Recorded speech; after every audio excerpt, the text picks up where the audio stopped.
En décembre 2021, le FBI a installé une caméra de surveillance surplombant ce bâtiment situé à proximité de Lake Street à Minneapolis. À l'époque, il s'agissait du restaurant Safari qui a perçu au total 12 millions de dollars de subventions fédérales pour l'aide alimentaire aux enfants via le programme Feeding Our Future. L'ancien copropriétaire du Safari, Salim Saïd, est jugé aux côtés d'Amy Bock, la directrice exécutive de Feeding Our Future. Le Safari affirmait nourrir entre 4 000 et 6 000 enfants par jour. Ces factures et le nombre de repas servis ont été présentés au jury, ainsi que la vidéo, et un agent du FBI a témoigné qu'en moyenne 40 personnes étaient venues et reparties au cours des 6 semaines de surveillance.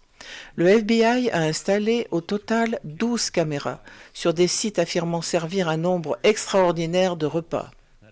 Un autre site était Delhi, à Saint-Paul, également enregistré par le défendeur Salim Saïd, qui prétendait servir 1800 repas par jour.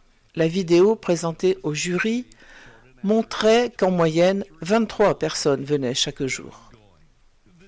Le jury a pu voir des dizaines de factures, de décomptes de repas et d'emails saisis au siège de Feeding Our Future à Saint-Anthony. Certains montraient des liens vers des sites web qui généraient aléatoirement des noms et des âges afin de créer des listes d'enfants auxquels des repas étaient servis.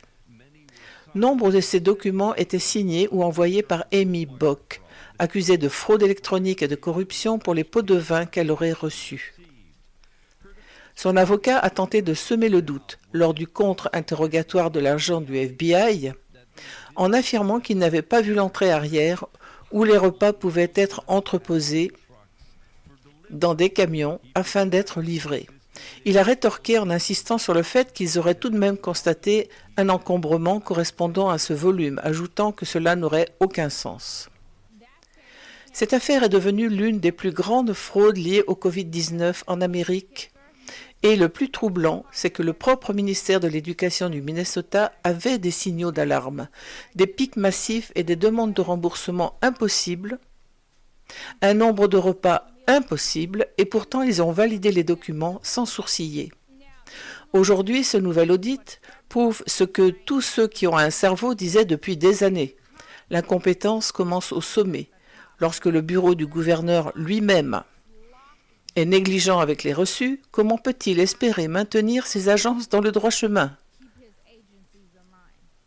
Le leader républicain du Sénat, Mark Johnson, l'a parfaitement exprimé, je cite, « Une responsabilité négligente au sommet engendre du gaspillage et des abus partout ailleurs. » Et il a raison, on ne peut pas prôner la responsabilité fiscale lorsqu'on surpaie ses employés, qu'on perd des biens publics et qu'on gère mal les paiements des fournisseurs. Non seulement cela compromet notre avenir, mais nous avons également l'affaire de fraude au service de l'autisme.